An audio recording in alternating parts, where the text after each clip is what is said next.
Hi, I'm Chuck Pollock, sports editor to the Times Herald, and we're coming to a time of year which is about the favorite time for St. Bonaventure basketball fans, the opening of the regular season. On my right, starting his 8th year covering the Bonnies for the Times Herald, that would be the men's team, is JP Butler.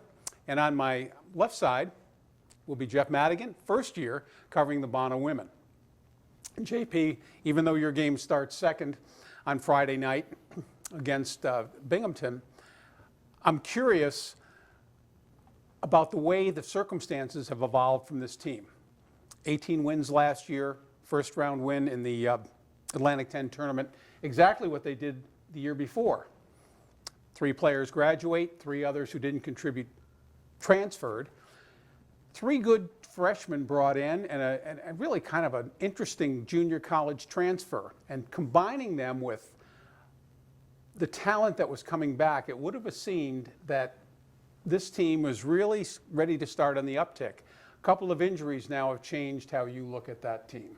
Yeah, I think even with the injuries, this year was going to kind of bring a different approach a little bit in terms of how fans are going to see this team, and for us in terms of covering this team, because for the last bunch of years it was kind of the same thing. You had they played kind of the same way with an established big man inside, whether that was Andrew Nicholson or Yusu Endoy. And then each year they seemed to be kind of having to replace some of their leading scorers, oftentimes their guards. And now going into this year, it's sort of the opposite of that. They bring back 3 of their 5 leading scorers. They bring back some of their key players in Marcus Posley, Deion Wright, and Jalen Adams. But they don't have that guy inside this year. In fact, they don't have a whole lot of size at all in the front court this year. And so that's really going to change the way they have to play. They're going to play a little bit faster this year. They're certainly going to be more guard-oriented with having Posley and Jalen Adams back this year, one of the better returning backcourts in the league. And they won't have that whole thing in place where they're sort of going inside out, going to Yusu and then going out from there. It's going to be a little more wide open. It's going to be a little more up and down.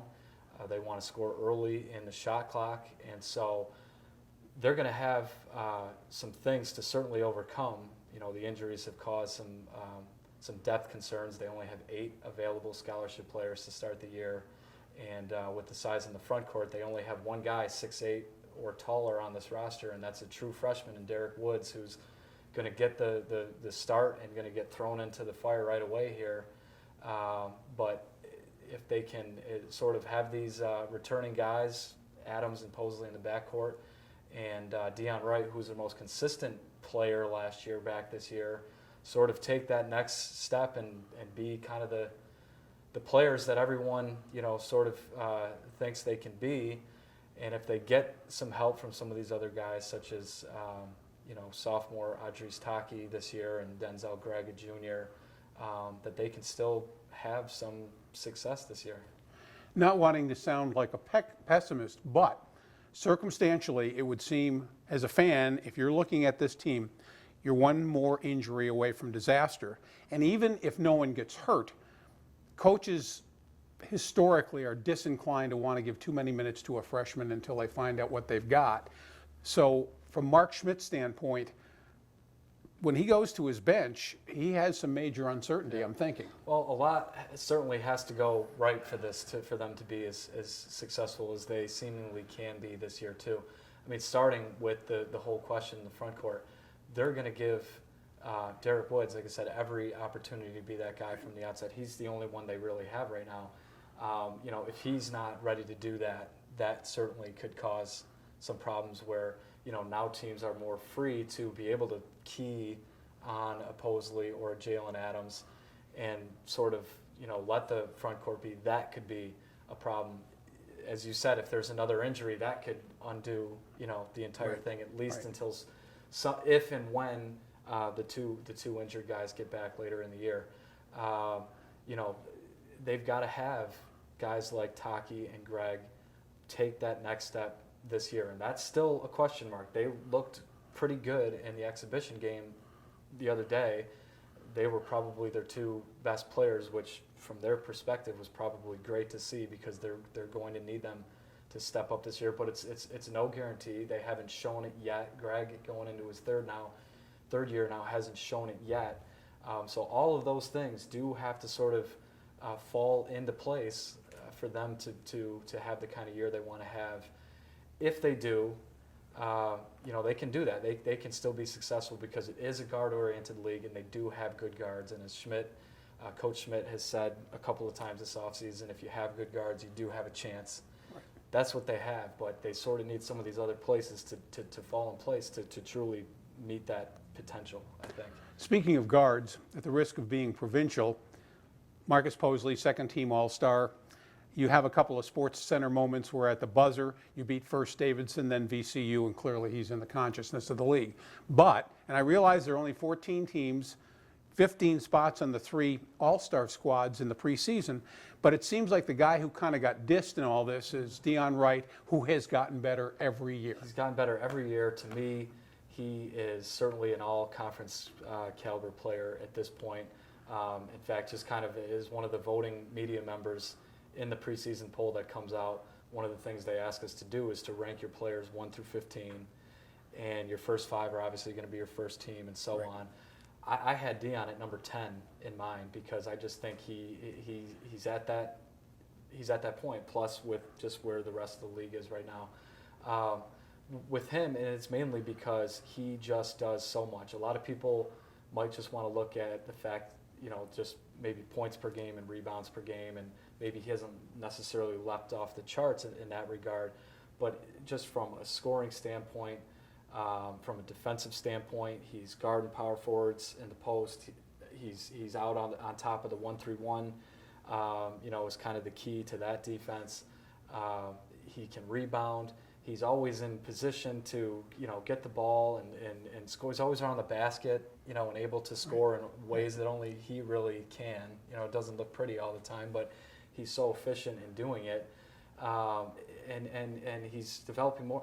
At the end of last year, he was making threes in that Dayton game in the A-10 tournament. He made 5 threes in that game. Now all of a sudden, if he even has any semblance of that in his game this year, there are so many things he can do. And he does it, and the big thing is he does it on a nightly basis. That wasn't always the case last year with Posley for as many good scoring nights as he had.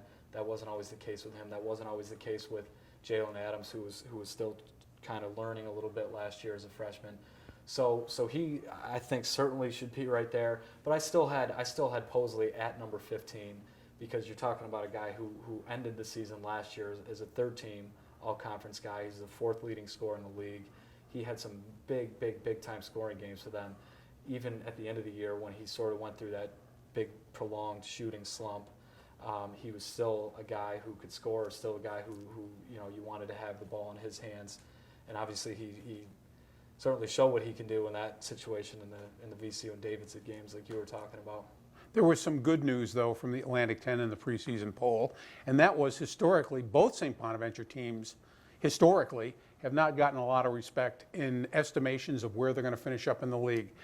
Bonamen got a little more respect this time, kind of saying that the league appreciates what Mark Schmidt's doing to kind of improve this program. I think that's definitely part of it. He's starting to get a little more, as you said, respect in what he's been able to do with the program. Over the last 5 years now, they've actually averaged over 17 wins a year. And certainly from where it was coming from before that, that's a pretty remarkable accomplishment to have that kind of consistency now, even if it hasn't necessarily led to postseason bursts because the NIT and things like that are harder to make these days. But I think it's that. I think it's a tip of the cap to what they have coming back in those 3 guys, in Posley and Deion and Jalen. And I also think that part of it is the bottom of the league this year might be sort of more down than it's been in the last couple of years. I mean, the A-10 is at a point where it's still really good conference. I mean, even in a down year, a supposed down year last year, you're still getting 3 or 4 teams in the tournament. 2 years ago, they had 6 teams in the tournament, which was the second most of any league in the country. But this year, sort of the bottom half of that might not be as strong. And so you've got teams like Fordham and George Mason, who are essentially completely starting over again. You've got St. Louis, who is still young. You've got Duquesne, who is still trying to find it, rebuild a little bit. UMass, I think, is going to take a step back this year. St. Joe still has a lot to prove. Right now, the only real proven guy there is Bembry, who might be the best player in the league, but he might be it for them still. And so when you know that some of those teams are going to sort of be towards the back, then Bonnet, just by that, is going to fall somewhere in the middle. And so, to me. We're back, and it's time to talk about the St. Bonaventure women's basketball team. Jeff Madigan is taking over for his first full season covering the team. He's not dissimilar from the guy who did it last year for us. Sean Campbell did a wonderful job. Unfortunately, the team did not. It started 10-3 in the non-conference schedule. Pretty good start, good opposition. Got into the league portion of the season, and everything came apart. The Bonnies finished 15-15 with talent that was unquestionably worthy of a postseason berth, but it did not happen. And the only person lost from the previous year's team that did make the WNIT was Chelsea Boker, who was a very good three-point shooter, kind of an unappreciated leader, but certainly not somebody like a Katie Healy to take out of the lineup. So, Jeff, I know that you have the same optimism that Sean had last year, but you're aware that sometimes the wheels come off. Yeah, it's unfortunate what happened to the women's team last year. You're watching them non-conference. You go down to Penn State and beat Penn State. They beat Georgetown. They took their licks against James Madison, but then James Madison is a tournament team every year, and you wonder what happened in conference season. I mean, Dayton and GW, George Washington, they were on top of the conference, but there were some games that the Bonnies lost in conference season that they probably shouldn't have. And 5-11 in the conference, and then they go to Richmond, Virginia, and only get to play one game. A tough loss to UMass in the first round of the women's A-10 tournament, and you wonder what happened. And I talked to Coach Crowley about it, Coach Jim Crowley, and they just didn't play well. And it's unfortunate that happened to them. They were 10-19 2 seasons ago, and people sometimes forget that. And you wonder what happened. 10-19, 24-11. 15-15, and we'll have to see what they do this year. Well, one of the interesting things about that 10-19 team was basically the heart of the team that made it to the Sweet 16 was gone. So it was clearly a rebuilding time. But that team, that 10-19 team, was loaded with freshman players who absolutely projected to be very good throughout their careers, and they did just that when they made the WNIT 2 years ago. But this step back is interesting, and I'll tell you, Jeff, I have a feeling Coach Crowley had a very difficult off season, because when you look at that team, this talent didn't change. Pretty much everybody's numbers were down. Yeah. But you almost wonder if there was some sort of a chemistry failure on that squad. Right, there may have been. And you don't know the innards and outers of the team every day. You're not with them every day. But you wonder what happened to have 10-3 go to 15-15 so quickly. And you'd hope that those things get corrected this year. There are 3 players who aren't on the team anymore. 2 transferred and 1 graduated. And they bring in a very talented group of 3 freshmen. And the players who are there now, especially the 5 in the starting lineup, they all played together last year, and they were in the starting lineup for 20 out of 30 games, 25 out of 30 games, that sort of thing. So you get 1 year more experienced together, where each other is on the court, and Healy and Michael and Richmond and Reeder and Ruff, and those 5 players all were in the starting lineup for the majority of the games last year. And the seniors, they don't want to go out with another poor season, especially after what they saw the teams do in their sophomore year, the 24-11 WNIT season, and the year before that, the 31-4 NCAA season. What's interesting about that roster now, Jeff, is the fact that those freshmen that we thought so highly of 3 years ago, 2 of the 3 years, they have not made a postseason tournament. Last shot for them. But what's interesting to me is that stretch of 5 years out of 6 seasons where they made a postseason tournament really increased this team's visibility, at least regionally. And as a result, last year, one of the key freshman recruit was Mariah Ruff, who was Miss New York State basketball for Class C. And then this year, all Western New York, all-time leading scorer in Western New York, McKenna Maycock. These are high-profile players that people don't even have to see as collegians to know this is a pretty good way to start rebuilding. Yeah, and I've seen McKenna Maycock from Randolph play basketball for 3 or 4 years now, and she's very good. And she showed up at the exhibition game the other night, last Friday night, or Saturday afternoon, I'm sorry, and she scored 13 points. And those were probably 6 layups and a free throw. And so she was not afraid to take the ball down low. And you had the other 2 freshmen that played, Erin Wood and Keely Fresh. Keely's going to be a sharpshooter, and Erin Wood's a taller player. She'll be in the post. I'm excited to see how these players do. And with McKenna, she's played in the Riley Center before, so she knows the court, she knows all that, and her family lives 35 miles away, so they'll be encouraging her on. There may be a game where the entire town of Randolph shows up to watch her play. That's how much she can bring to this team, and she wasn't afraid to go to the basket last Saturday afternoon, and I know Coach Crowley thinks she can do it, during the regular season too. What interests me is that this never comes up in men's basketball. There are so few women coaches in men's basketball. But the reverse is not true with women's basketball. There are tons of males, including Jim Crowley. So, yeah, he's there before the game, he's there at halftime, but he's not in the locker room. He's not in the locker room afterward when the women have their alone time.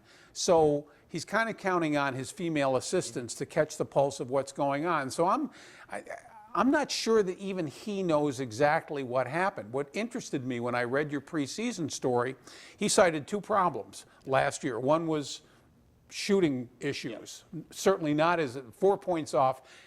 I think they went from 43 to 39, as I recall. Yeah, percentage-wise. Yeah. And turnovers. But what interested me, and I went back and checked on this, they averaged 15 turnovers last year. 2 years ago, they averaged 15 turnovers. But I will say the ones last year seemed to be more untimely, and you could make an argument that those 2 factors played into 15 and 15. Yeah. And those are 2 problems that crept into the picture in last Saturday's exhibition game, too. They had 15 turnovers and 21 fouls. And 21 fouls in 40 minutes of basketball is too many, in Coach Crowley's opinion, and 14 turnovers is too many. And those are 2 things that they've spent the last week practicing on. And as we head into tomorrow night's season opener, the preseason NIT against Siena, you'd look for those numbers to decrease. Now, there will be games where maybe you'll have to foul late, and those numbers will get driven up that way, especially with the new 4-quarter rule instead of the 2 halves, and how the foul situation will play out now in the women's game, which is different than the men's game. You got to protect the ball, and they did some of that good on Saturday in the exhibition, some of it not so good, and you got to find a good mix in order to be successful this season and better than the 15 and 15. I think one of the most vexing things about last season was it might have been easier for Jim Crowley if they were lousy the whole way. Mm-hmm. They started 10-3 against a very good non-conference schedule, got waxed at James Madison. Yeah. And I will say this, maybe we should have gotten a little bit of an indication that there might be something wrong down the road when in last year's opener, preseason opener, against Edinburgh, they only win by 10. Yeah. That's a talented team playing a Division II school on its home court, only wins by 10. You should be waxing that team. And I realized that was one of the better squads at Edinburgh. Yeah. And for instance, the girl who dropped 25 on them 2 years ago was held scoreless on Saturday. That's the kind of result you would have expected. So maybe there was an indication there, but still 10-3 didn't project to what ended up a 5-12 season in the Atlantic 10. Right. Well, not to discredit what you just said, but the year the Bonnies went to the NCAA tournament, they were 31-4. They also beat Edinburgh by 10 points. But Edinburgh was 30-2 that year. Right. So they were both pretty darn good that season. Now this year they beat Edinburgh by 42 in the exhibition game, but it's not the same Edinburgh team. They graduated their top 2 scorers, and they were lack of cohesion. And with the Hippo girl, who scored 25 last year, she didn't score. That put a lot of pressure on the Anjanae Freeland down low, and she didn't shoot well. I know she had 12 or 13 points, but she didn't shoot well at all. And some of that may be credited to the Bonnie's defense. And Crowley is, he's very stringent on defense, and that's a team he wants to do. He doesn't mind if they win a game 2-0. So that's how the play is going to play out, and you'd hope that the 15-15 doesn't happen again. They're better than 5-11 in the conference. I know that, And the A10 is a tough conference, and they're going to play tough teams every night. But they're better than 5 and 11 in the conference for sure. You would think. Yeah. And of course, when I say 5 and 12, I'm including that embarrassing loss on a neutral court down at Richmond Yeah. to UMass. I mean, it was a horrible way to end the season. And I remember after that game, Jim Crowley looked like somebody had just shot his dog because he was trying to figure out what went wrong with this team. In contrast to the men, this Bona starting team, Bona women, is absolutely loaded with experience. They're probably four-year starters, and it would appear already he's got freshmen that he's confident putting in there. So it's not unreasonable for us to have high expectations, I'm thinking. No,